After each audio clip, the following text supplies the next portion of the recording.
Hello అందరికీ. So, ఈరోజు చిక్కుడుగాయ కారం కూర అనమాట. సో, మన ఛానల్‌లో ఆల్రెడీ చిక్కుడుగాయ పచ్చిమిరపకాయలతో చేసిన కర్రీ ఉంది. సో, ఇది ఎండు కారంతో. సో, ఏం చేయాలంటే బౌల్‌లో ఆయిల్ వేసి, ఆవాలు, జీలకర్ర, పచ్చిమిర్చి, కరివేపాకు, ఉల్లిపాయలు వేసి వేయించుకున్న తర్వాత అల్లం వెల్లుల్లి పేస్ట్, పసుపు వేసి బాగా ఫ్రై అయిన తర్వాత టమాటాలు ఫ్రై అవుతున్నప్పుడు నేను వెల్లుల్లి ఇంకా కొత్తిమీర వేసుకుంటాను. అండ్ ఇది ఏంటంటే మెంతెం కూర కొంచెం ఎక్కువ కూడా వేసుకోవచ్చు, చాలా బాగుంటుంది టేస్ట్. కాకపోతే నేను కొంచెం ఎందుకు వేసానంటే మా చిన్న మినీ గార్డెన్లో ఇంత మాత్రమే వచ్చింది కాబట్టి సో నేను అది తీసుకొచ్చి వేస్తున్నాను టేస్ట్ కోసం. అండ్ చిక్కుడుకాయని నేను ముందుగానే మంచిగా కట్ చేసి కొంచెం ఒక 50% నేను ఉడకబెట్టి పెట్టుకుంటాను. సో ఎప్పుడైనా అంతే పచ్చి వాసన పోవడానికనమాట.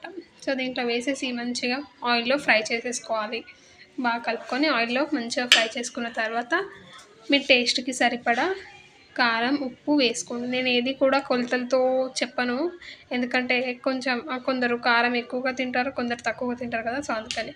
సో అంతే, ఉడికించుకొని తినడమే. Bye bye.